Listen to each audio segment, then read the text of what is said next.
Hi everyone, welcome to the 2020 Martin Ennals Award. I'm Nirosha Beck, Head of Communications at the Martin Ennals Foundation. I'm here with Isabel De Sola. Isabel, you are the director of the foundation. That's right. Hi. Hello everyone. Isabel, I was wondering if you could give us some insights in terms of the all-women podium that we have this year. It's really a first in the history of the award. Yes, we couldn't be prouder. We couldn't be more excited to have three women human rights defenders recognized this year by the Martin Ennals Award. We have first Huda Al-Sarari from Yemen. Huda was a lawyer working in Yemen when in 2015 she stumbled upon cases of men and boys that were being detained by the thousands in secret prisons run by foreign governments in the south of Yemen. She worked to free 250 of those men and boys and documented thousands of other cases in these prisons. We also have Norma Ledezma from Mexico, from Chihuahua, Mexico. Norma became a human rights defender, unfortunately, the day that her daughter Paloma disappeared on her way home from school in 2002. And since that day, Norma has dedicated her life and created an organization that supports families seeking justice for their missing loved ones in Mexico. And lastly, we have Sizani Ngubane from South Africa. Sizani has been working for human rights for more than 50 years. She's a Zulu women leader. She has worked to give women and girls in traditional areas of South Africa the capacity to exercise their rights to education, to represent themselves in court, to choose their husbands, and now to own property. And the three of them, I have to say, are exceptional, and we are thrilled that they're here with us in Geneva. Thank you, Isabel. One more and one last question, actually. Could you just maybe give us a little bit of information as to how this award will help these human rights defenders concretely? The award was created almost 30 years ago by a group of persons who were admirers of Martin Ennals. So Martin Ennals was a pioneer of the human rights movement. He was the first Secretary-General of Amnesty International and created several organizations that fought for people's rights.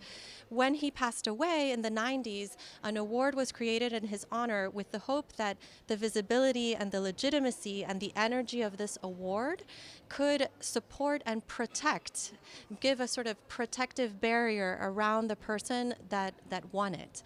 And over the years, there's been a group of 10 organizations from the human rights sector that form the jury for this award. They come together to select finalists whose commitment and bravery in fighting for human rights is truly an inspiration to others. And we on the foundation, what we do together with our partners in the City of Geneva and our donors is to amplify these messages, to bring them to Geneva, to bring them to this ceremony, to live stream them around the world so that people hear what they have to say, know their names, and understand what causes they're fighting for.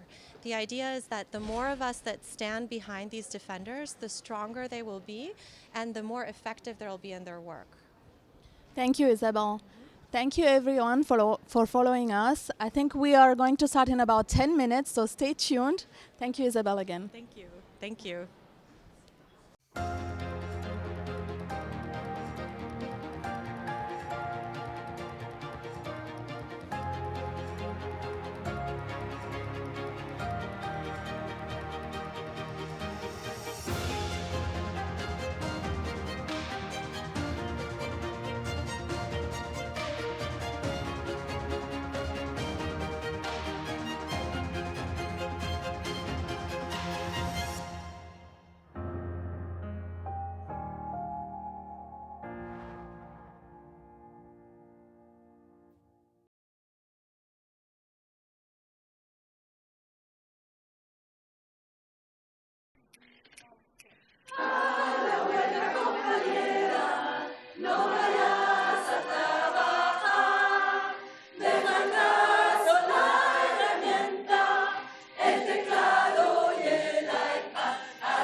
C'était une maison douce, une maison de bonne aloi, juste ce qu'il faut de mousse, répartie aux bons endroits, assez de murs pour connaître une chaleur bien la soir, et ce qu'il faut de fenêtres pour regarder sans effroi. Non, non, je n'invente pas, mais je raconte tout droit. Elle ouvrait parfois sa porte à ceux qu'elle choisissait. La serrure n'est pas forte, maison tu n'as pas de clé. Mais avec sa confiance, jamais elle ne pensa qu'on pût user de violence pour pénétrer sous son toit. Non, non, je n'invente pas, mais je raconte tout droit. Advint qu'un jour de malchance, une bande s'approcha. On sonna à la porte, on lance des coups de pied çà et là. À plusieurs on s'encourage, on prétend qu'elle ouvrira. Et commence le saccage, la porte on l'enfoncera. Non, non, je n'invente pas, mais je raconte tout droit. Sauvagement ils pénètrent, dévastant tout devant eux. Ils obligent les fenêtres à s'ouvrir devant le feu. Avec leurs couteaux, ils gravent des insultes sur les murs. Et s'en vont faisant les braves quand tout n'est plus que blessure. Non, non, je n'invente pas, mais je raconte tout droit. La maison depuis ce crime n'a plus d'âme ni de nom. Mais elle n'est pas victime, c'est de sa faute, dit-on. Il paraît qu'elle a fait preuve d'un peu de coquetterie, avec sa toiture neuve et son jardin bien fleuri. Non, non, je n'invente pas, mais je raconte tout droit. D'ailleurs, une maison sage ne reste pas isolée. Celles qui sont au village se font toujours respecter. Quand on n'a pas de serrure, il faut avoir un gardien. C'est chercher les aventures que de fleurir son jardin. Non, non, je n'invente pas, mais je raconte tout droit. Si vous passez par la route et si vous avez du cœur, vous en pleurerez sans doute, c'est l'image du malheur. Mais rien, pas même vos larmes, ne lui portera secours. Elle est loin de ses alarmes, elle est fermée pour toujours. Non, non, je n'invente pas, mais je raconte tout droit. Si j'ai raconté l'histoire de la maison violentée, c'est pas pour qu'on puisse croire qu'il suffit de s'indigner. Il faut que cela s'arrête, on doit pouvoir vivre en paix, même en ouvrant sa fenêtre, même en n'ayant pas de clé. Non, non, je n'invente pas, moi je dis ce que je dois.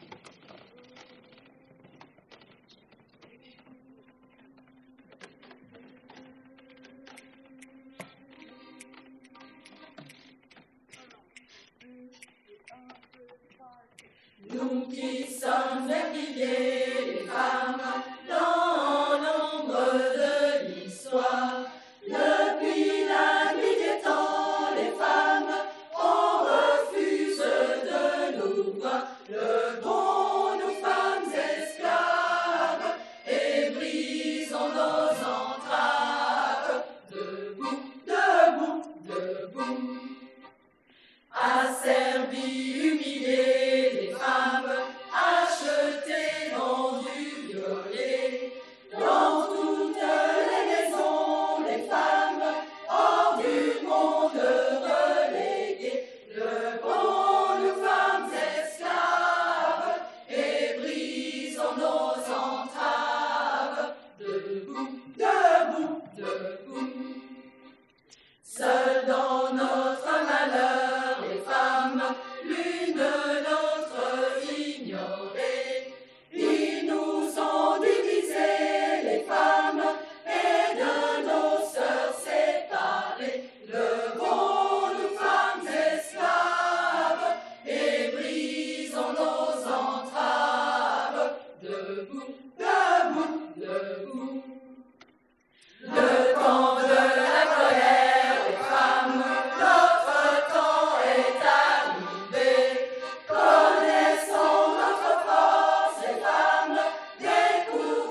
Good evening, ladies and gentlemen. It's my great honor to welcome you to the Martin Ennals Award Ceremony 2020. I also want to welcome those of you who are watching us on the live stream in more than a dozen countries tonight. Welcome. This is a Geneva tradition. I hope that all of you enjoy this tradition because it's a unique one that brings together many different parts of the city with citizens who have come from very far away. I just want to ask before we get started, how many of you have come to the ceremony before? If you could raise your hands. Okay. For how many of you is this the first Martin Ennals ceremony?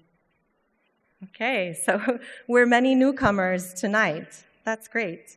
And just a trick question is, how many of you have been to more than 10 Martin Ennals ceremonies? Can you stand up? Can you stand up? Ladies and gentlemen, thank you. Okay. So for those of us that are new, I want to propose a few objectives for all of us tonight. Those of you who've made time in the middle of a very busy week, in the winter and in the rain, to share the stories of Huda, Sizani, and Norma. I'd like to propose that our first objective tonight be the objective of Martin Ennals, the original idea behind the award. Martin was a pioneer of the human rights movement. He was an entrepreneur who launched several organizations dedicated to fighting for people's rights. When he passed away in the early 1990s, a group of his admirers came together to form an award. They believed that this award could offer some protection and some value to human rights defenders under stress and at risk. They believed that the more attention and visibility that this award could attract, the more impact and the more strengthened the winners of this award would be. Today, we at the Foundation, together with the 10 members of the Martin Ennals Award jury and our host, the City of Geneva, believe very deeply in this model, that the more of us there are who stand behind Martin Ennals finalists, the more protected they will be. But today the world is much more complicated. It's more crowded with information and with demands than it was before. And those who speak the truth can be drowned out by the roar of alternative facts, by fear, by hate. Persons who defend human rights can be thrown in jail, only to be released, only to be thrown back in jail, even when they've been found innocent in the courts of law of their countries. And the consensus which underpinned the Universal Declaration on Human Rights is under pressure. So it's not enough anymore to make some noise about an award. What can we do then? And I was thinking about this, and I actually took some inspiration from my favorite Puerto Rican poet, Jennifer Lopez, also known as J-Lo, who said in her 1999 hit, she said, "Let's get loud. Let's get really loud about human rights. And let's be smart about how we send these messages in an ever noisier world." And I didn't meet Martin Ennals, but I don't think he would have disagreed with J-Lo on this point. So let's make that our first objective, that we get really loud and that our support for Huda, Norma, and Sizani is heard where it needs to be heard around the world. And a second objective for us tonight is that we celebrate. Let's celebrate these exceptional women, and as we recognize them, we'll recognize and celebrate all human rights defenders. The Martin Ennals Network is made up of persons with a deep love for their fellow humanity. They are brave, they have made great sacrifices for others, and they are relentless. They are relentless. What they've made possible on our behalf is a gift that we can celebrate. So if you've come tonight and you're watching the ceremony, it's because in a way you're also a defender of human rights. Thank you for showing up. And I suggest that we do this loudly and smartly and with great joy. Let's defend human rights and celebrate our defenders tonight together. Now, please help me welcome loudly our close partner and co-host in this celebration, the Mayor of Geneva, Madame Sandrine Salerno.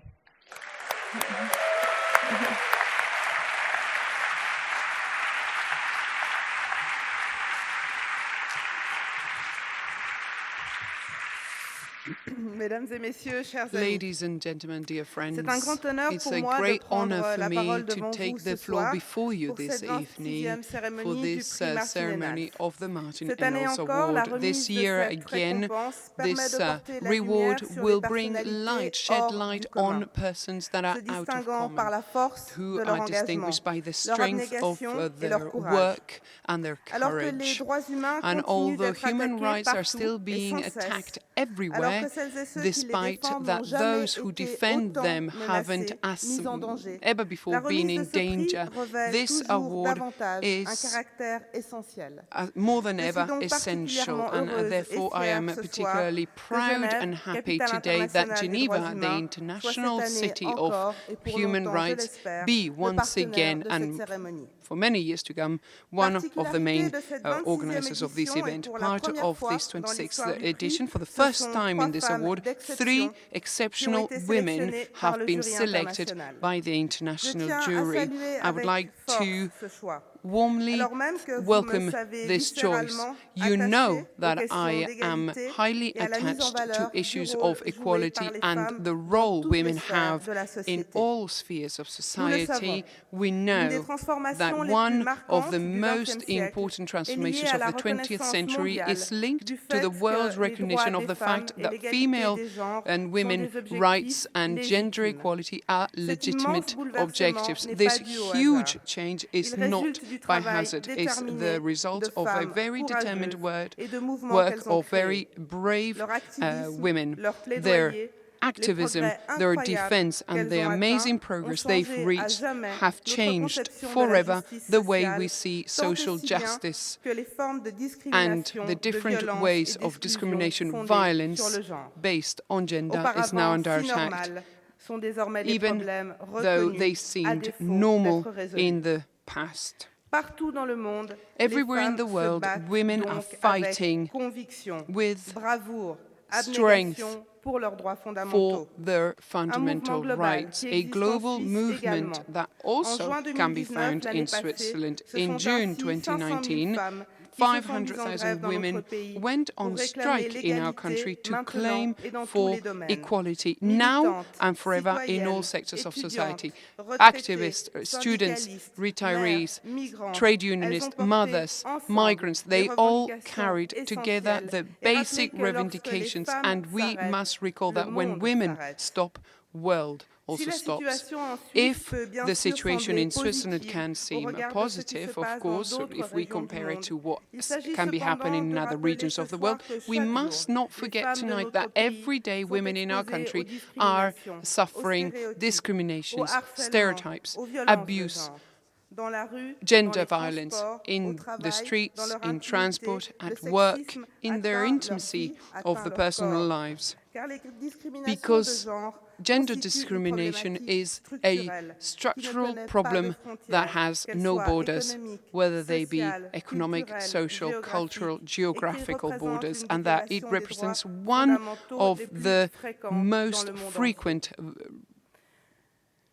Mesdames et messieurs, si dans le violence contexte mondial against marqué par un rights. renforcement Ladies and sans gentlemen, précédent in a du mouvement world féministe, context ce contexte mondial se caractérise aussi dans le même temps par of une résistance accrue face à l'égalité critical des genres, resistance to gender equality we have seen in certain countries by a collective of extremism which is focusing on the bodies and identities of women. The choice of the international jury of the Martin Ennals Award reminds us the situation and the very specific dangers that human rights activists have to face in many countries. If, like men, they are threatened, attacked,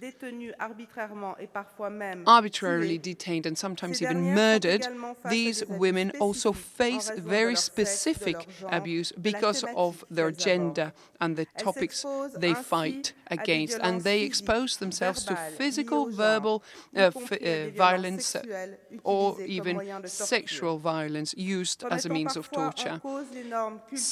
Doubting sometimes the cultural norms, the patriarchies, the norms and the stereotypes, the women who defend human rights may be facing hostile reactions because of their femininity or because they decide to express their opinion in the public sphere.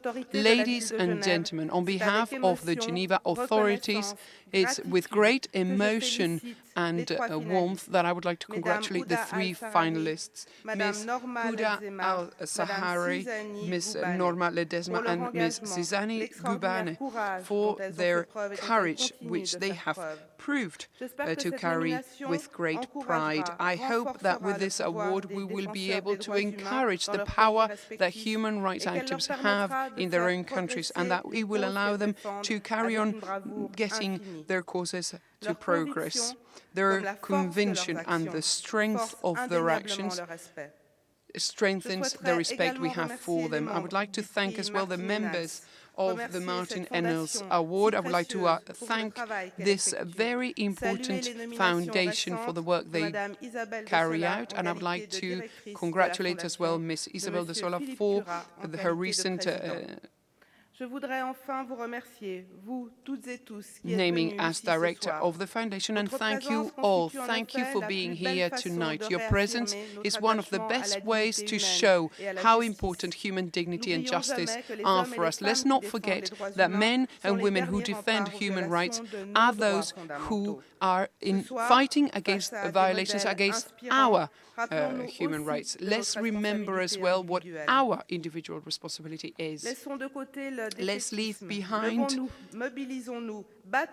defeat. Let's get up and fight for our rights, for equality, because peace and equality will be what win. Thank you to all for being here.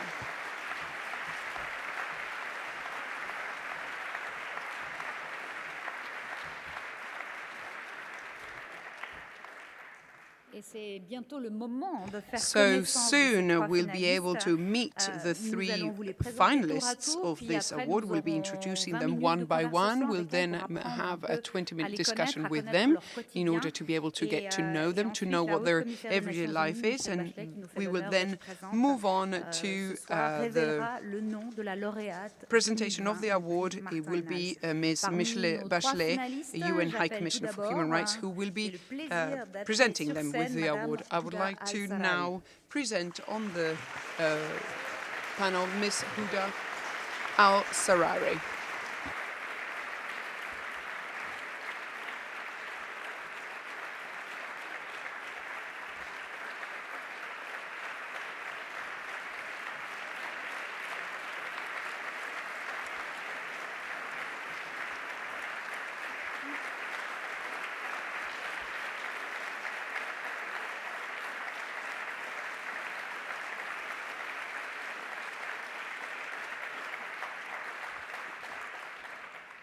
Huda Al-Sarari is a lawyer in Yemen. She has been working for many years as an advocate for human rights and female rights. It's one of the countries that is suffering one of the biggest crises in the world. Her life is under threat, and this is her portrait.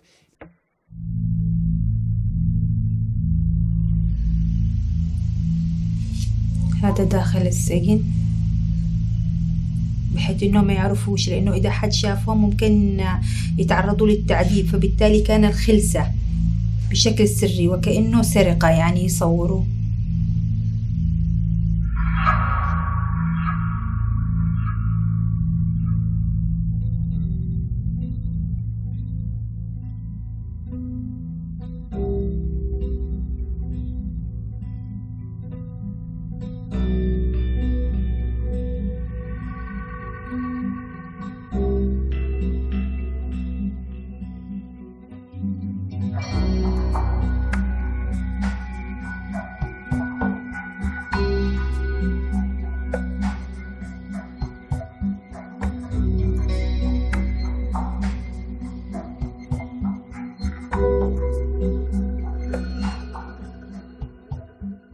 بدأت تصلنا مجموعة من الشكاوى من الأمهات والأهالي إنه يتم اختطاف أولادهم في أوقات متأخرة من الليل.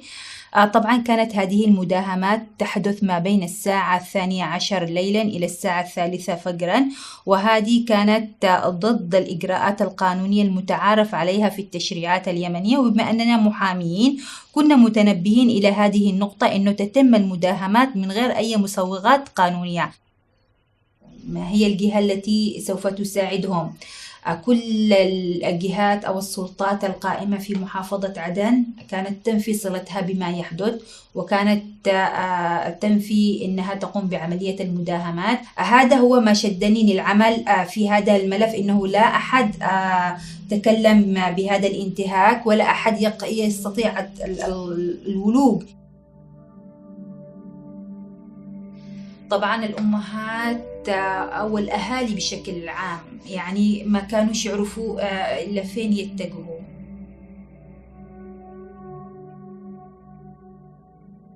كانت تصير المداهمات بشكل مفزع، يتم إطلاق أعيرة نارية، يتم سرقة محتويات المنزل. البعض يقول أنهم يغطوا وجوههم ولا تظهر غير أعينهم فقط، يلبسون ملابس سوداء، كانوا يحملون أسلحة متوسطة مثل الRPG الرشاشات. تشاهد هنا في المقطع كيف المعتقل معصب العينين.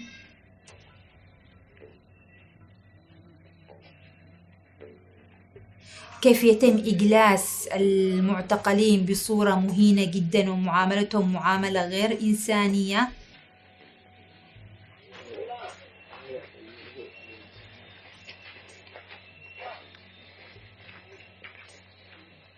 كونا قاعدة بيانات يعني كبيرة جدا. من هي القوات التي قامت بالاعتقال؟ حاولنا تحديد ما هي المواقع التي يتم اعتقال الأشخاص واحتجازهم فيها. ساعدتنا وكالة الأسوشيت بيرس عندما زارت عدن، ساعدتنا كثير التقارير أيضا الدولية التي صدرت من Human Rights Watch. Human Rights Watch says there are at least 18 secret prisons run by UAE forces in southern Yemen. Human Rights Watch says the UAE has been arming and training Yemeni special forces to fight local branches of Al-Qaeda and ISIL. It's documented dozens of cases of people, including children, who were detained by those forces and may have been subjected to torture. أنا أول شخص من منظمات مجتمع مدني أو أول ناشطة تكلمت عن موضوع السجون السرية داخل عدن، وكانت هناك ضجة كبيرة عندما تحدث، وبعض المواقع الإعلامية تعرضت لحملة تشهير كبيرة جدا في وسائل الإعلام.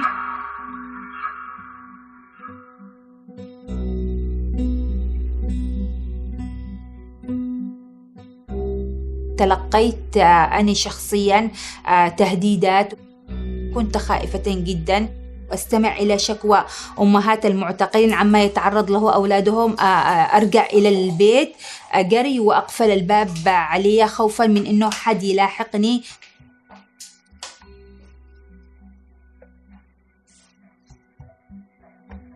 لم يقف أحد بجانبي. تعرض ولدي إلى إطلاق النار في محافظة عدن، قد يكون متعمد وقد يكون لا. طالبت بالتحقيق في قضية ولدي، لكن للأسف لم تساعدني أجهزة الأمن في ذلك.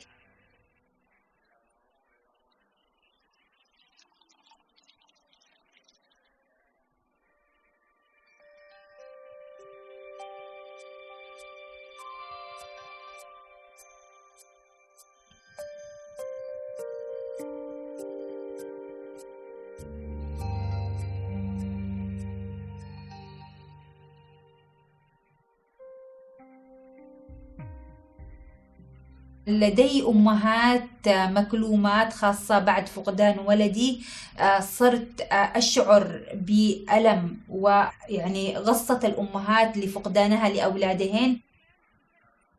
طبعا الأمهات ما كانوش يستطيعوا يخرجوا يتكلموا، لكن الأمهات صاروا اليوم قويات.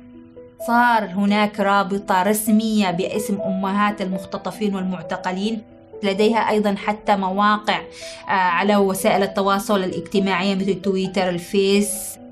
بعد ما كنت أشعر بالخوف، بعد ما كنت أشعر بالضعف، الآن صرت أستمد قوتي وعزيمتي وإرادتي عندما أرى الأمهات بهذه القوة يتحدثن، عندما أرى الأمهات بهذه الصلابة.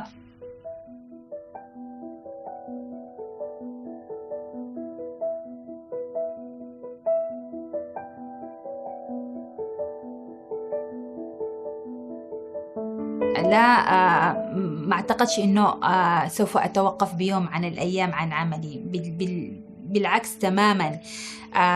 العمل في مجال حقوق الإنسان لا يتوقف عند حد معين أو عند مجال معين. بالتالي حتى لو إن توقف الانتهاكات، ولنفترض أن الانتهاكات قد توقفت، هناك يجب أن يكون جبر ضرر الضحايا. هناك منتهكين انتهكوا حقوق الإنسان يجب أن يعاقبوا. ننتقل إلى مرحلة أخرى من العمل، جبر ضرر الضحايا، معاقبة المنتهكين وإحالتهم إلى القضاء حتى ينالوا جزاءهم عما ارتكبوه من انتهاكات بحق المواطنين البسطاء. وبالتالي ما أعتقدش أنه عملنا كمدافعين سوف يتوقف بيوم من الأيام، بالعكس.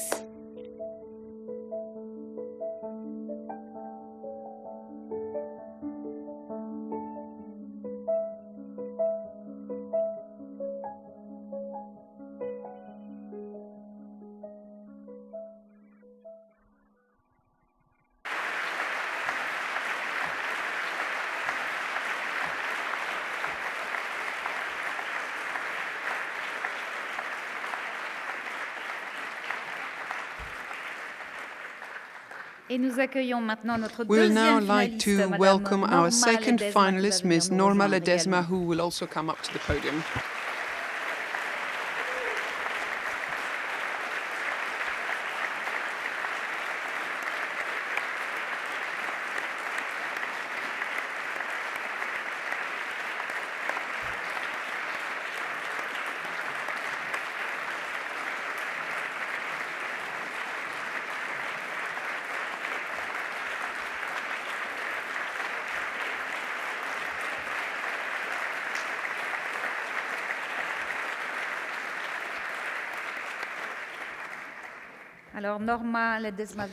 Norma Ledezma comes from Chihuahua in Mexico, and she wasn't destined to work in the law field, but the day her daughter disappeared, like unfortunately many other daughters, many other girls, unfortunately that's a very sad fact of Chihuahua, well, then Norma became the voice of hundreds of mothers and fathers. She founded and also leads Justicia para Nuestras Hijas, Justice for Our Daughters, and she has also been threatened on several occasions because of her activism in the last 15 years, and this is her. He visto morir compañeras, compañeros, defensores de derechos humanos.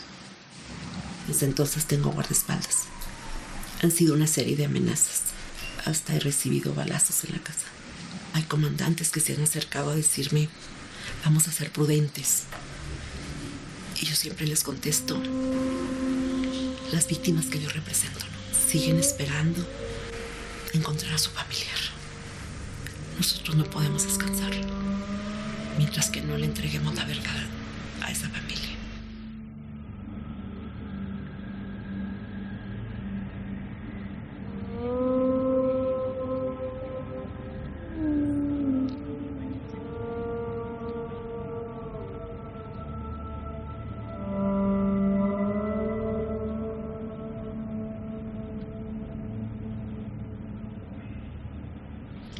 Yo trabajaba en una maquiladora, un esposo, 2 hijos.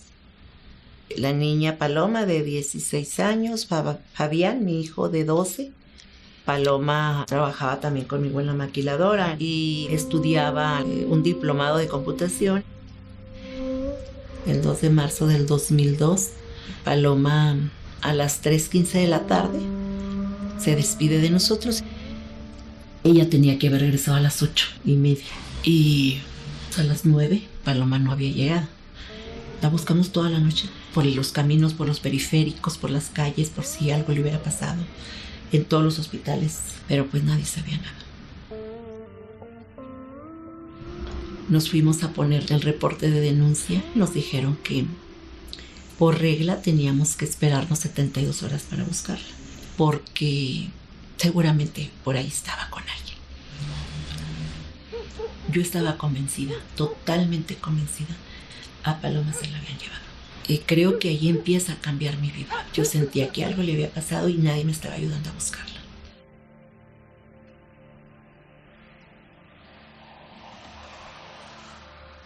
...27 días buscamos a Paloma ininterrumpidamente. Cada día que pasaba, la esperanza de no encontrarla era menos.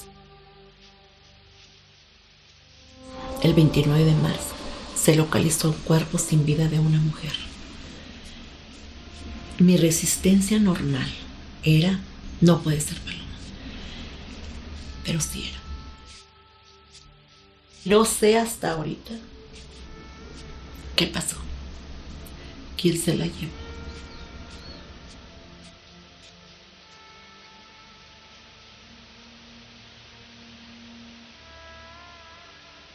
Le dije: cuando tú naciste, Paloma, yo prometí defenderte contra todo y contra todos y no pude. Pero desde este instante empeño la mía. Te prometo no dejar de luchar ni un solo día hasta encontrar justicia. La computadora de Paloma fue la primera computadora que usamos. Yo no la sabía usar. Yo solo tenía mi primaria y no sabía lo que era ni siquiera un ratón, un mouse.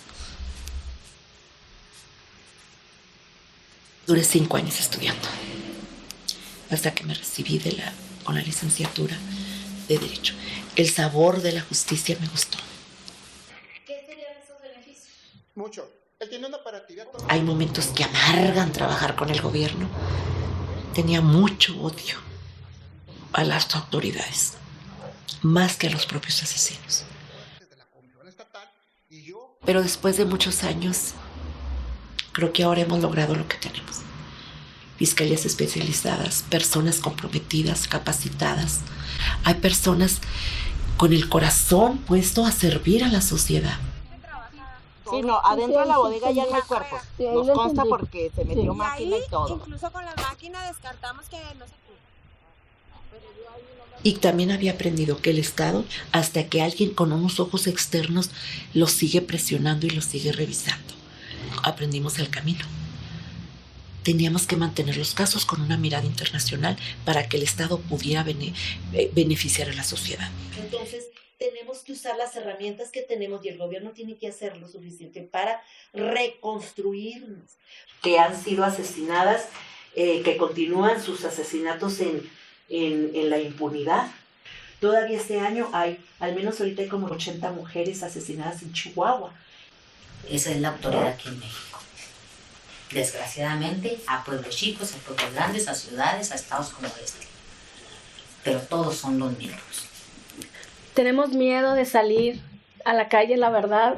Yo que más quisiera estar así como ustedes, hablando y no.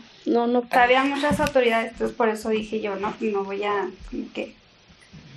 En México, la cultura machista y patriarcal, los hombres se sienten dueños de las mujeres para usarlas y desecharlas. Mi lema es que el conocimiento es poder. Pero la vida nos colocó en una experiencia y en un aprendizaje que ellos no tienen. Aprendimos, no es que aceptemos, aprendimos a vivir con la pérdida de nuestro familiar, de nuestra hija, nuestra hermana. ¿Qué le ayudó? Mi camino. Su camino le puede ayudar al de ella, su camino le puede ayudar al de ella, porque las herramientas las tenemos nosotros. Gracias a la señora Norma. Gracias a ella. Tanto con derechos humanos también, con palabras, porque somos personas sensatas, sino nomás para exigir dónde está su hija. Son ustedes los que me motivan y todo este proceso que ha pasado, pero que aquí está. Eso lo hace nomás el amor de una madre. El amor que le tengo a mi hijo, el amor por Paloma, me ha hecho estar aquí. Y por lo que hago. Porque lo que hago, lo hago con amor. Lo hago por convicción. Lo hago por pasión.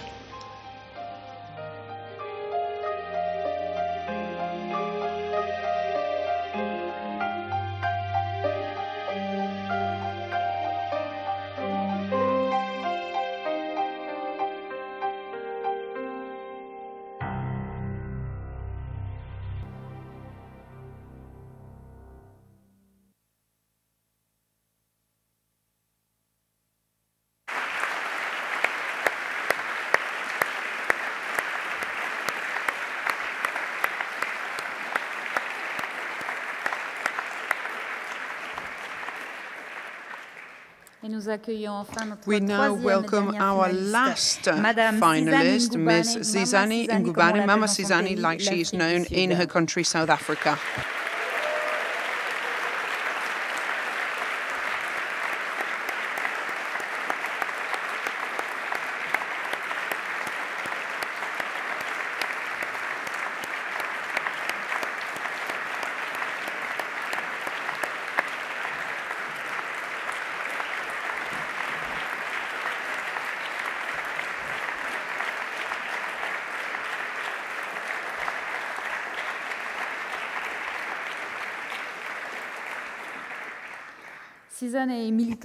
Mama Sizani is an activist and has been pretty much all her life.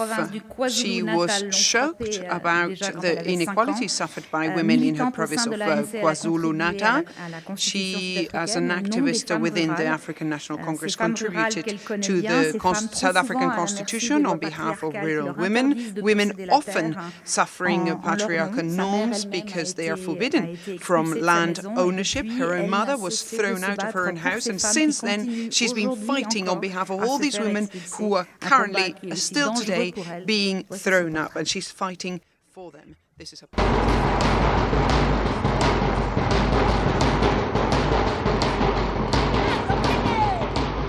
Ngiyabonga ukuhlanganyela kanye nomama ngoba kungenze ngakwazi ukuzethemba uMandlobo ngiyabonga ukuba uMandlobo yena angesabi lutho ngalombutho.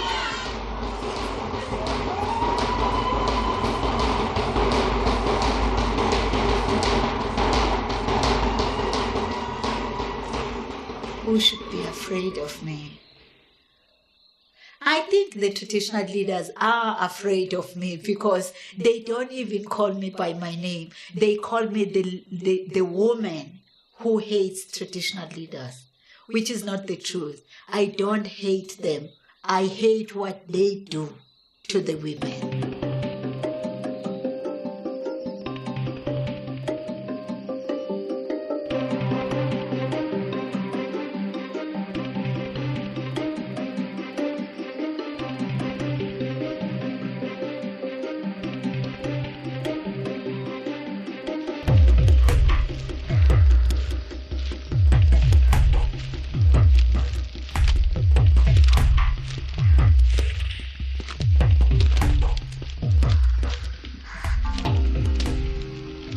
They are forcibly evicting people from their land without any constitutional basis.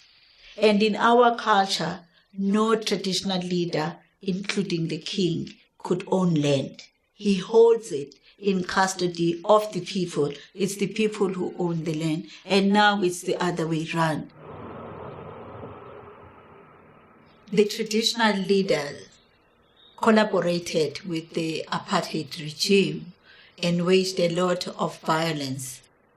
The government is sensitive about challenging these traditional leaders in case they start another violence in the province. It's not that I'm not scared of them, because I know that they are dangerous, but to stand up on behalf of other women, I'm not scared of doing it if I know that I'm doing it on behalf of other people. Sathi sisebenze emabibini. Thina nje njenge-RWM asisebenze emabibini la kungcole khona la kuneziphi. When a woman has been forcibly evicted from her marital or natal home, they give her a ring, and then I join her struggle. Isono sami ukuthi angumzala ngumfana. Akusona isono sami, ingani uyiphiwe uNkulunkulu. Sekufanele ngubudingile ke. Ngoba nako angizalelwanga. Amantombazana akho uzowenza njani? Ngizowasho nisala. When I was 5 years old, at the back of our home, there was an auntie there. When her spouse was home, she was beaten up. And it was usually in the evening. I knew that she was beaten up because I could hear the noise. Boom, boom, boom. And then I would hear the screams. I remember I look at my hands and they looked very small. And my wish was that when I grow up, I could assist her. Because I'm the eldest, I had to drop out of school and try to find a job. I didn't study law at all. I didn't study anything. I didn't get formal education. I'm a primary school graduate.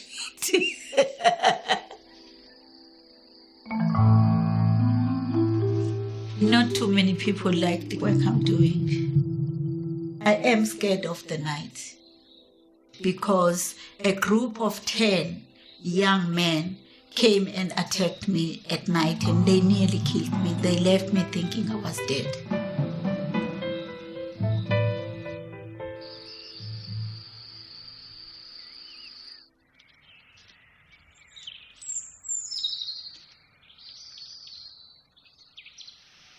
Lapho eMotwani umuzi nomuzi inhloko yalowo mnumzane okhulekayo ambhale phansi uma engayikhiphile le 1000 akwazi ngcothi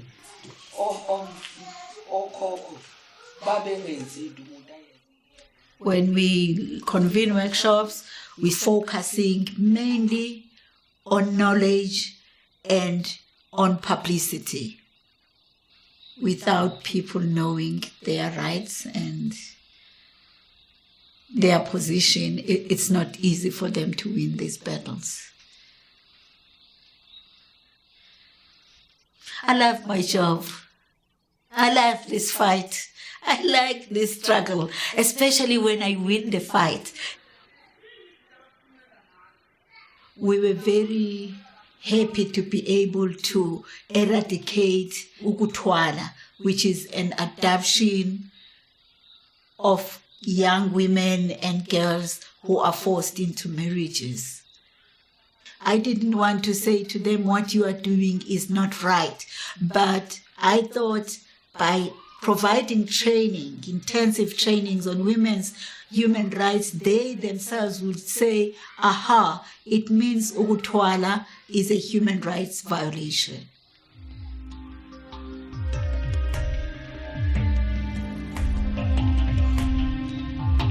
Men should learn how to deal with their egos and not take their frustration and make it a problem for women.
va profiter de pouvoir enfin parler avec ces trois femmes d'exception.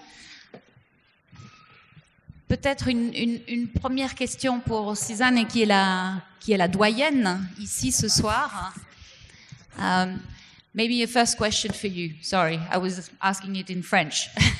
So maybe can you tell us, you've been doing this for so long, you've been struggling for so long. What we're doing here tonight, to be here in Switzerland, is it important for what you do? Does it make a difference? It does make a very big difference. I will make an example of the time when we initiated the rural women's movement. Women and girls were not allowed to speak in public, especially in our province. They were not allowed to speak in the presence of men. But in like 2-3 years down the line, after the launch of our organization in 1998, women and girls were not only speaking in public meetings, they were also speaking in international meetings. So we are very happy to have you tonight. Now I'm going to put my headset so I can also understand everyone. I'm going to ask questions to all of you because there are certain things in your fights that are similar. For example, you, Norma, and you, Huda, you're fighting things that are very secretive, like secret prisons, like the impunity is massive, you said. So how do you fight people when nobody says I've done it, when you don't know who's responsible? How do you proceed? How do you address that? Maybe you, Huda? Well, please allow me to explain to you what methodology is used in arrests and detentions in the Aden province. The UIA took the security control of the Aden region, and they came in to fight against the Houthi rebels. And at the time we hoped that UIA would be able to guarantee security of all citizens, but the contrary is what happened. Currently we have militia, UAE militia, who have carried out raids, attacks in homes late at night. We have shot families and the children have been abducted. As a lawyer, I have received many complaints from the mothers and from the families. I have addressed myself to the authorities, to those who have to get the law applied, but nothing is being done, unfortunately. And that means that I decided to meet with some of the prisoners, some of the detainees. I gathered some information and I realized there was a network of secret prisons that was being directed from UAE in Yemen. And so I created a massive database, that I couldn't use before the prosecutor's office, before the court. And so I created, thanks to the Associated Press, sort of public tribunal, which allowed me to give and bring forward all the information I had on this issue. I visited the mothers and the families of the victims, and I was the link between these organizations and the families. Other than Associated Press, there are some other organizations who have focused on this issue, on these illegal prisons, secret prisons. And of course, all these crimes and going up, despite everything we've done. But having said that, working with the women and with the wives, with the mothers, and bringing light on this issue has allowed me to free 260 detainees. Today, we are still working on this very complex issue to free even more prisoners who are suffering in the secret prisons, so that we know what happens to those who are still in disappearance. What's interesting also in the struggle of all of you is that in life, sometimes when people are addressing the authorities and the authorities are saying, no, we can't do anything, well, they go home and they do nothing. And at what point, for example, you, Norma, you decided that wasn't good enough, the answer that you were getting, and that you were going to do something about it?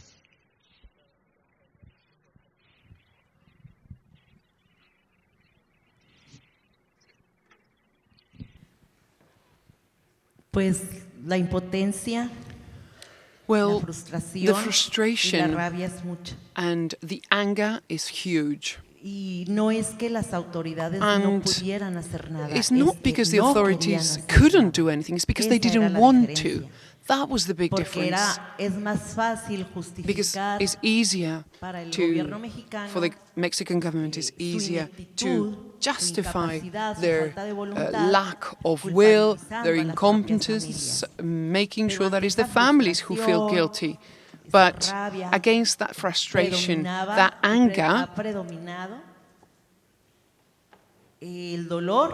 the pain and the love for my daughter has always prevailed. So much so that during her disappearance, I learned the different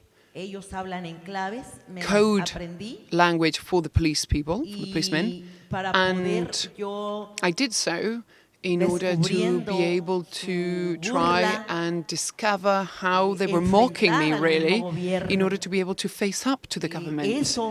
And that really gave me a standpoint before the government, because I uncovered the fact that when we found the body of my little girl, she had been raped, she had been tortured, she had been murdered, and she had been thrown to a ditch.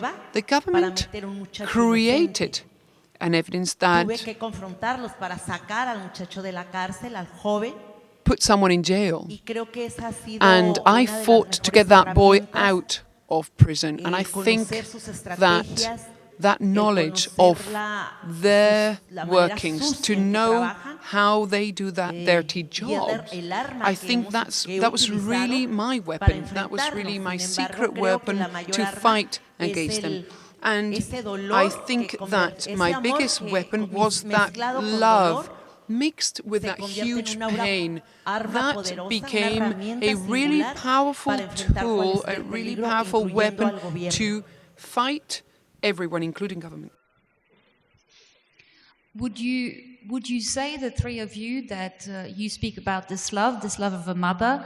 I mean, you three are women. It's the first time we have three women here. Do you think that women fight maybe differently? Maybe Sizani? As girls, as mothers, as grandmothers, we fight differently because the pain would never be the same.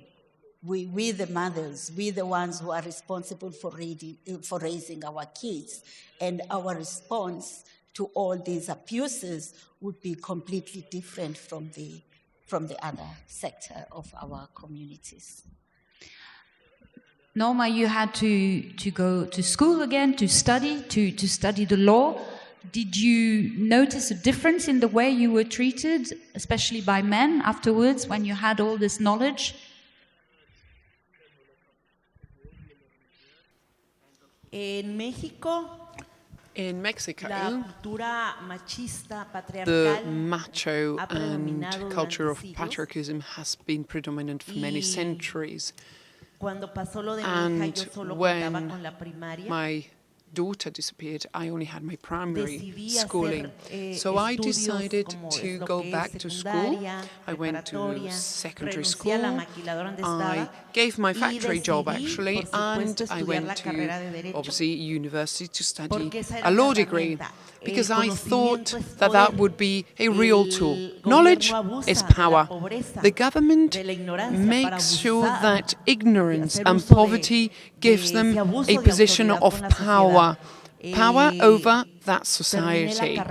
I finished my law degree. I am a lawyer now. But I did that because I needed that extra tool to defend not only my rights and my daughter's rights, but everyone's rights. There's a difference. Maybe there's an added level of respect towards the work I carry out. Huda, you were a lawyer from the beginning, and in a country where the laws are very patriarchal, where it must be difficult for a woman, what sort of work were you imagining to do at the beginning as a lawyer? What drew you to that field? What drew you to that field? بداية عملك أولاً بدأت عملك ناشطة ومتطوعة في اتحاد نساء Well, at the beginning, I was an activist and I was working on a voluntary basis in the Aden region on a women's association. On the field, I met many women whose rights were being violated constantly. It's important to know that in Yemen, there's absolutely no protection for abused women. Legislation is really weak and doesn't really protect women's rights. The Yemeni society is a patriarchal one and a macho culture, and so women don't really benefit from their rights. So I finished my degree and decided to study law more in detail. I was at economics first. I went to the bar. I defended imprisoned women. And it's also important to understand in Yemen, it's important that women hold knowledge in order to be able to defend her own rights. The Yemeni female in her family, in society, is being violated constantly. So the woman has to be very strong. And it's important that we have to unite as women in order to be able to defend ourselves and have access to posts of power in order to be able to be with the decision makers. Huda, vous avez aussi, this year you also, last year you had an award, the award Aurora. We saw how dangerous the work you do. The award, the Martin Ennals Award, is also meaning to actually bring you some protection, some support, but some protection on an everyday basis. For the moment, how would you say that the previous award, has it helped you? Has it in a way protected you? And what do you expect of maybe this light that's been shown upon you? عموما المدافعات عن حقوق الإنسان في اليمن يتعرضن للعديد من الانتهاكات. Women activists, human rights activists, are subject to a number of violations. I have been threatened myself, death threatened. One of my sons has been murdered, the other one has been threatened. And this is why this Martin Ennals Award will grant me a certain level of protection. And maybe through this award, I'll be able to continue with my work and continue defending human rights and defend, support the mothers of these prisoners. We will be launching different initiatives to condemn arbitrary detention and forced disappearances. My association, the one I chair, will be creating a legal team in order to make accountable those who should be accountable and defend the plaintiffs. We'll be able to following up on the different files, and I think that those authorities have to collaborate with us. That's my objective. Norma, you live under protection, from what I know. What would you, if you could reclaim some sort of freedom, what would it be? At the moment, how is it on an everyday basis? Are you able to go out freely? Sí, tengo 9 años con guardaespaldas. Well, I have had my own bodyguard for 9 years. Creo que and cuando estamos amenazadas o cuando when we are under threat, when we live this life, I think you lose your personal life, you lose your personal space, and I am working at the service. It has been now a number of years. My funeral, I've arranged everything for it. I only have one other son, and he knows what to do if one day I don't come back home. I think that there is freedom beyond the sun. I think that the justice that my daughter didn't get, along with all those women and girls, I don't think is something I'll be able to see with my own eyes. And so I will fight. I will continue fighting despite my situation, despite the threats, for a life of freedom, for a world of freedom, for a world in which women can live free. And despite everything, I have given up my own freedom, and I will continue to fight day and night so that all palomas can go back. Merci, Norma. Thank you, Norma.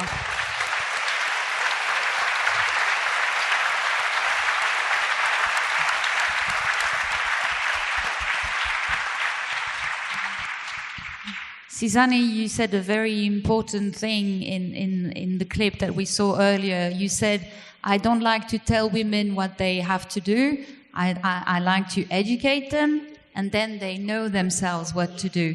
Do you think that's really the key of what you're doing, and so that maybe it goes on also after you?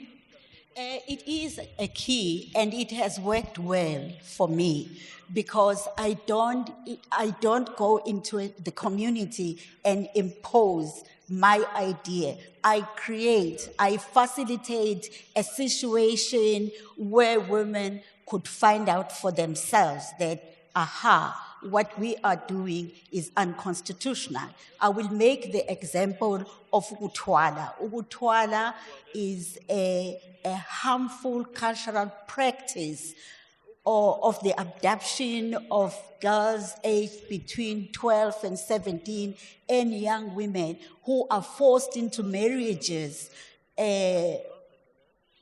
with men much older than them. In 2011, the first community I went and tried to sensitize the women about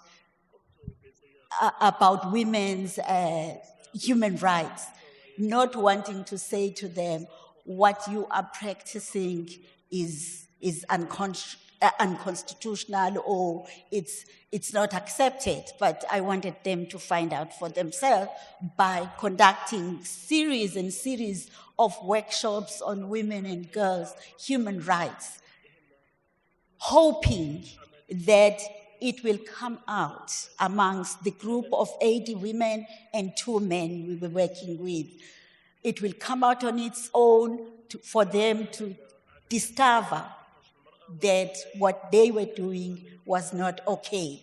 At that time, when a 12-year-old little girl was adopted by a group of between 3 and 15 men, women themselves were going out and started singing a song which is say, the cows are coming home, because these little girls were adopted or they were traded off for marriage in exchange of cows. So even women who went through the same painful process of being raped by the adopter in front of a group of between 3 and 15 men, of being tortured. And here we're talking about a 12-year-old little girl. So it wasn't easy, because women were appreciating it and seeing it as one of the cultures or a practice which is creating space for women to be able to get married and have their own marital homes, and their fathers get the cows. Raising a girl in these communities was mainly about raising her in order for her to get married, and her father gets the cow, and that's it. She's no more part of the family. With orphaned and vulnerable girls, it was even worse for them because their uncles, in their way of not taking the responsibility of raising them as girls, they would easily trade them off for marriage. I will make an example of a story of Nonkululeko. Nonkululeko in our language means democracy, but Nonkululeko had never experienced democracy in her lifetime. She lost her parents when she was only 4 years old and was raised by her grandmother. When she was 14 years old, her uncle had organized with an elderly man to marry her. He came in a car with 4 men. They made her sit in the middle at the back seat, and they took her right up to the mountain in a forest, and the uncle drove away with the driver back home, and she was left with these men who are not even familiar to her. She was beaten up, she was raped, she was taken to this man's home. The next day, this man, much older than her, drove a herd of 8 cattle, and that was it. The uncle accepted the cattle, and she became the wife of this man. When she had 5 kids in this kind of uncultural marriage, she decided to take her own life and left behind 5 kids. I can tell so many stories of young women who committed suicide and of young women who are still stuck in those marriages because their families, especially their male relatives, strongly believe that they are in the right place. And it was an achievement for us to be able to walk the journey with the women through women's human rights workshops until they themselves said, this must stop. It was not easy to stop it because even the traditional leaders were getting worried about these women who come and hold meetings under the trees in big numbers, like 100, 150 women, and they had not even asked for permission to hold these meetings. And our lives were threatened, like there was no tomorrow. But because we wanted the community to accept that what they were doing was unconstitutional, we just continued until the practice was eradicated in 2015. We are currently celebrating 9 years of zero tolerance of ukutwala. That is a great achievement. Thank you very much.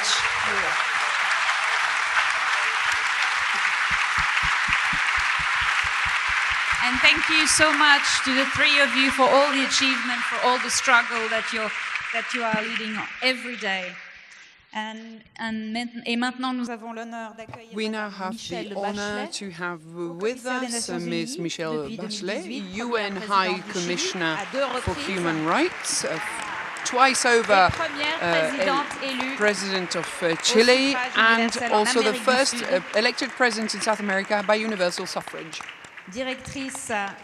Director of UN Women between 2010 and 2013 as well. She's always fought for the rights of women throughout her different mandates, and she will be the one revealing the name of the 2020 laureate of the Martin Ennals Award. Distinguished finalists of the 2020 Martin Ennals Award, colleagues, friends, it is my great pleasure to join you in this ceremony as we reaffirm our commitment to standing up for all human rights, everyone, every day, everywhere. Tonight, we gather to honor the 3 exceptional women and their storage of courage and principle. 3 women who made a difference in their communities and in the world. Please, please respect the women who we are. Please respect the women. No, that's not true, but please respect this woman. No, that's not true. No, that's not true. No, that's not true, but please respect the people who we're honoring today. If you want to tell me something, we can speak outside. Please respect the people that we are honoring today. Please respect this woman. Please respect this woman. Please respect this woman.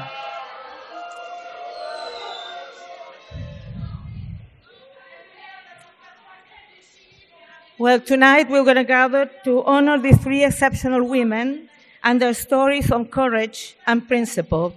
Three women who made a difference in their communities and in the world by standing up for justice and equality and by speaking out against powers and pressures that were often overwhelming.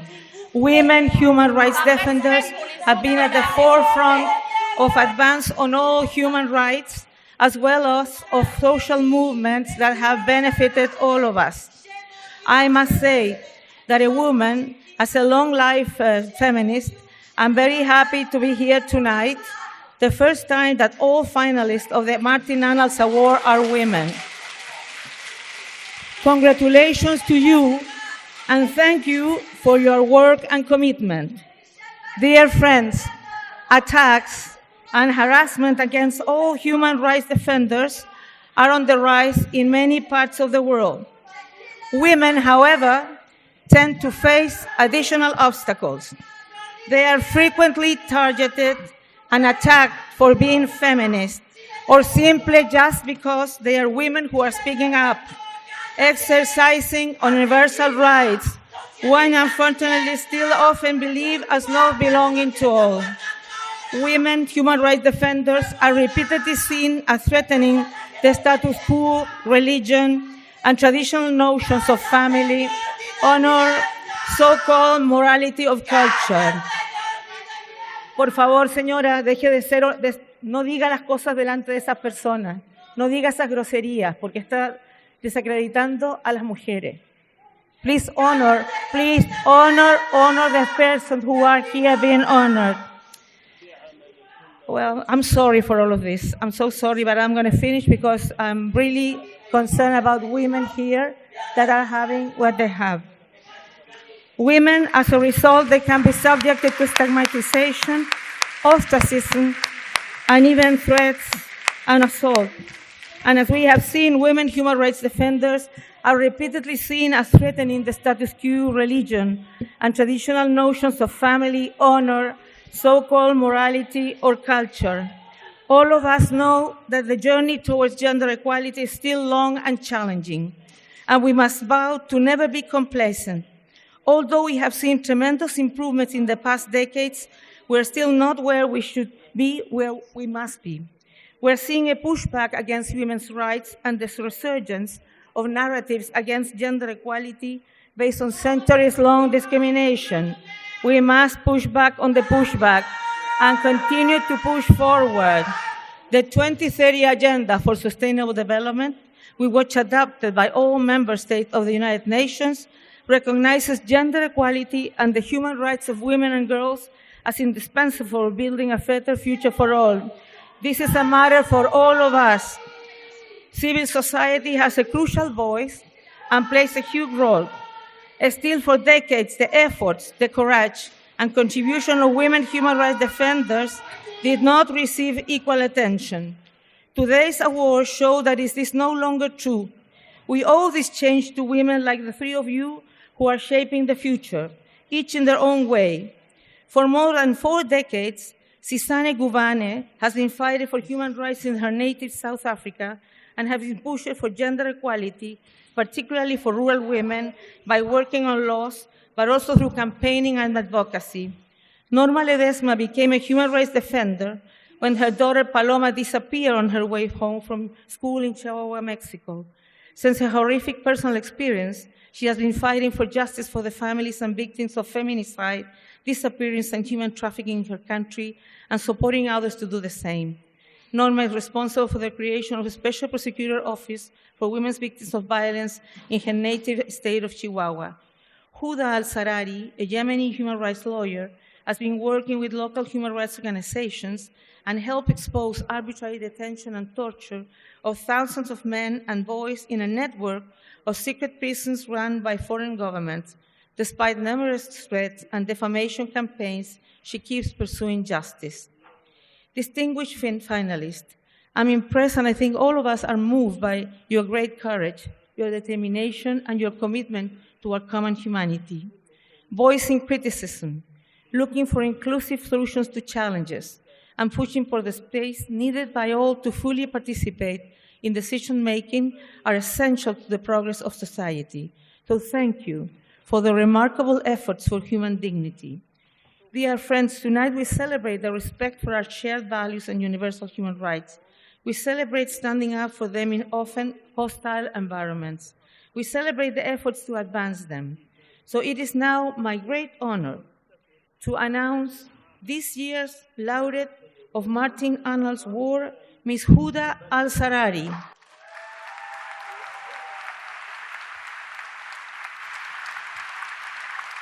Dear Ms. Huda Al-Sarari,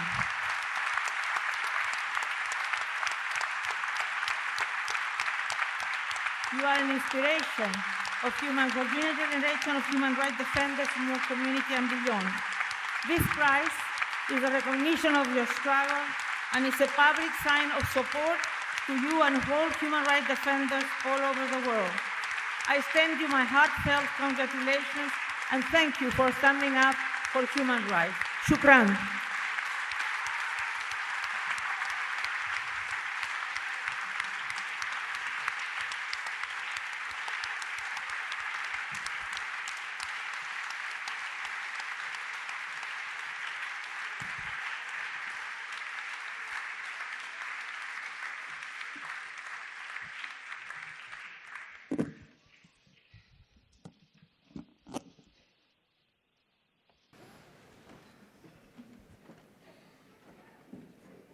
أود أن أتقدم بالشكر إلى منظمة المارتن إينلز لتكريمي في هذا اليوم. Please allow me to thank the Martin Ennals Foundation who has granted me this award, and I would like to also thank my family who have always supported me.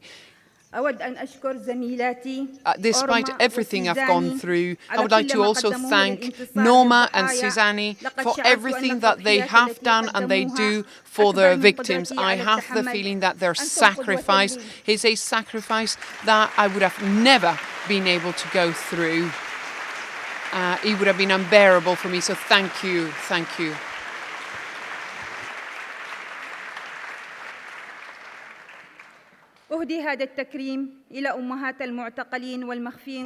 This award goes to the women, the wives of all disappeared, the arbitrary disappearances, those mothers, those wives who try day and night to know what's happened to their husbands, to their sons. These families, these mothers live in fear because of those night raids organized by the militia who work with UAE. I would like to also give this award to my son, Mohammed, who's not here with us anymore. He's always been my dearest, and he's no longer with us. Ladies and gentlemen, after the freedom of the Aden province by the Houthi rebels, the Emiratis control the security in this province, and we hoped at the time that the Arab Emirates would be able to establish a rule of law, but quite the contrary, the UAE organized militia who work against the law, and we've seen many clandestine groups organized with secret prisons put in place where detainees are not granted their most fundamental rights, and we don't have access to these secret prisons. When I discovered the existence of this secret network organized by the UAE and the militia organized by them, I had to take them to court, but I couldn't, so I created this public court with all the mothers, with all the families of these people. We were able to free 260 detainees. I would like to thank Human Rights Watch, Human Rights International, and Associated Press, who gave light to this file. And again, there's still 2,000 people suffering in these secret prisons, and that's why I would like to ask you, the international press, the diplomats, the people, work in favor of freeing, liberating these innocent people. Ladies and gentlemen, the UAE are working with the Trump administration, with their international connections. But I am a mother who's lost a child, and I have seen what the Arab Emirates are doing. I've seen what the militia is doing, and no country would be proud to have a relationship, a working relationship with the UAE if they knew this. I have talked to the mothers, and it's important that you do not put your economic benefit, your financial benefit, before the human rights issue. There is no prosecutor's office, there's no rule of law in this country. So what I'm asking today is make sure that the dignity of these people prevail. I would like to alert you on the fact that the way the workings of the UAE is similar to what the Houthi rebels were doing. There is an organized will to destroy the Yemeni authorities, and the Houthi are also violating, acting against the activists, the journalists, the population. They've acted in ways I never thought would be possible. And so we have to talk openly. We have to denounce the Houthi rebels and the militia to make sure the rule of law and justice prevail. I dream of a world, of a country where the rights of the Yemeni people prevail. Thank you.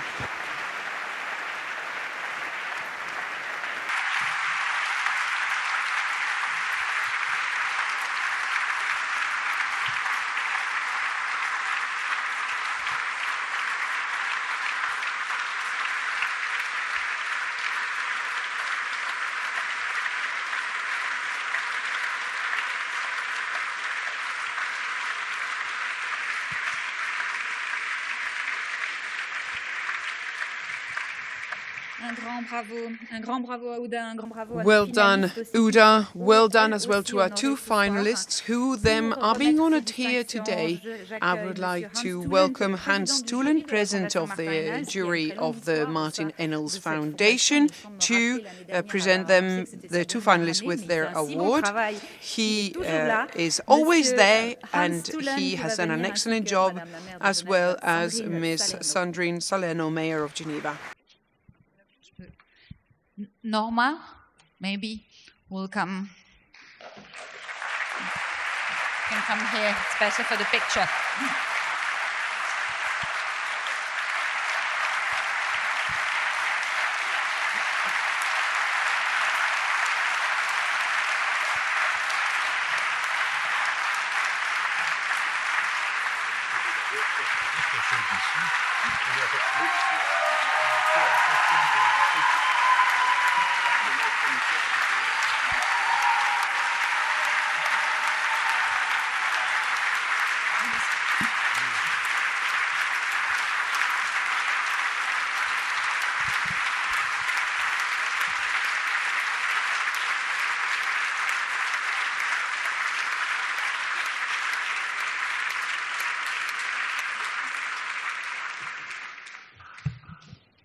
Good evening.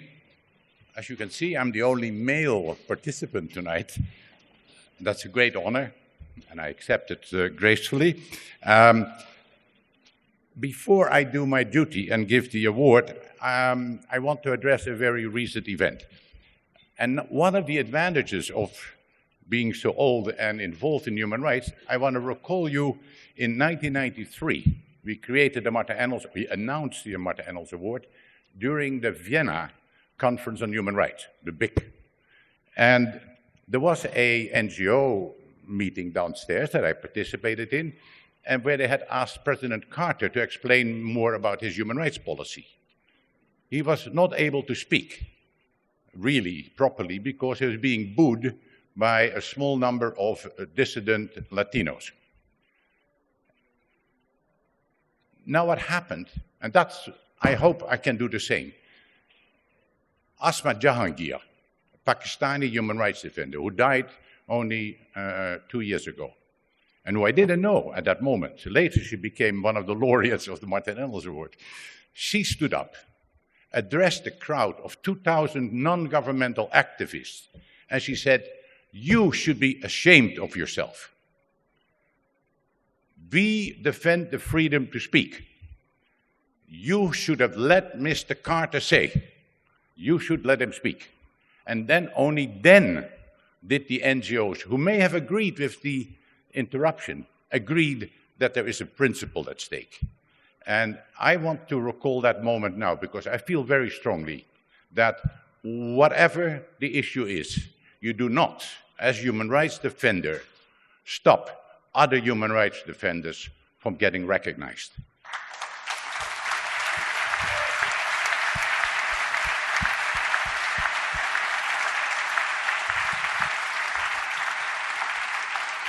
Okay, that was a spontaneous intermezzo.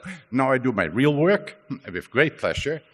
And this woman here, Sizani, who you have seen, exceptionally active for so many years, on her own, a one-man shop, one-woman shop.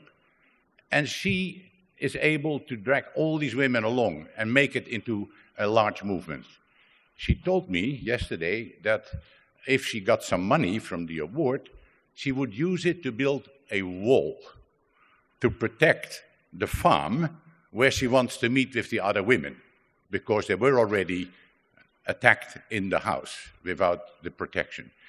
I think it was such a nice illustration of how concrete protection can be. So, Sizani, may I give you this award? You deserve it, and you do all your work. You do all your work with a smile that can make our Bishop Tutu jealous.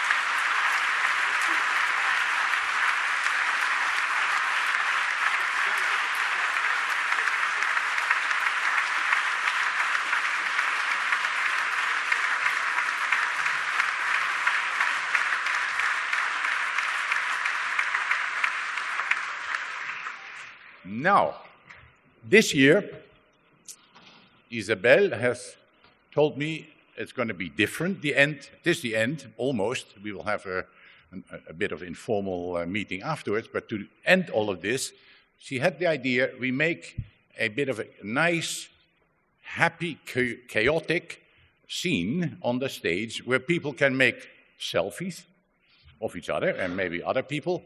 And that's, of course, the people are the three laureates, the finalists that are already here, the speakers, Madame Salerno is here, the High Commissioner, please, and I want to invite a representative of each of the 10 NGOs on the jury of the Martin Ennals Award. Please come on stage. We will just mill around and take pictures. Please come now.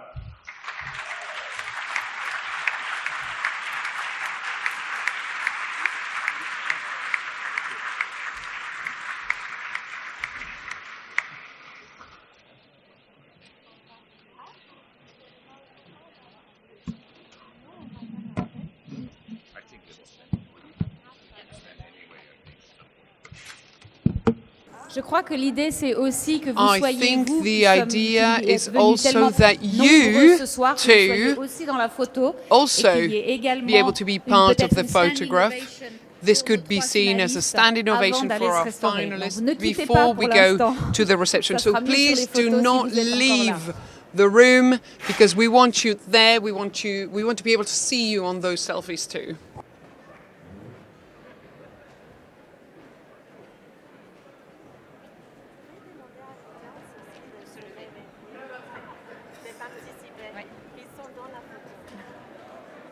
Donc vous avez compris que vous êtes dans la photo? Have you all understood that you're going to be in the photographs too? So you got to sort of look like you are taking stock of what's going on. Maybe stand up.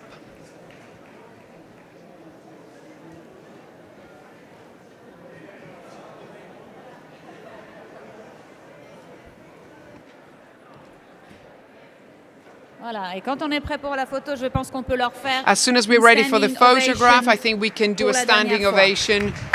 That would be that selfie with everyone in it.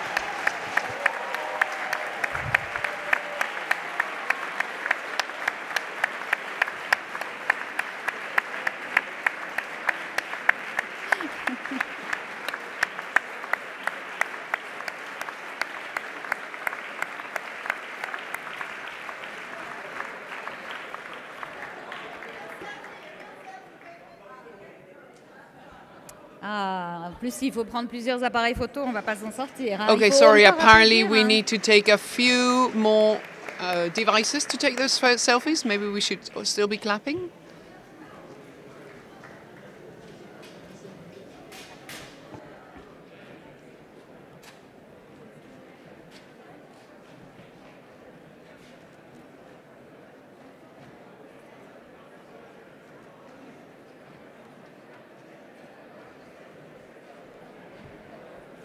Avant d'aller vous sustenter, je vous demande encore un tout petit peu Before you move de patience. to the cocktail reception, I would like to ask you to be more patient because we still have 2 songs by the Nanane Choir.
est là-bas. Ah, on me réentend. Merci aux Nananer. Merci pour votre musique.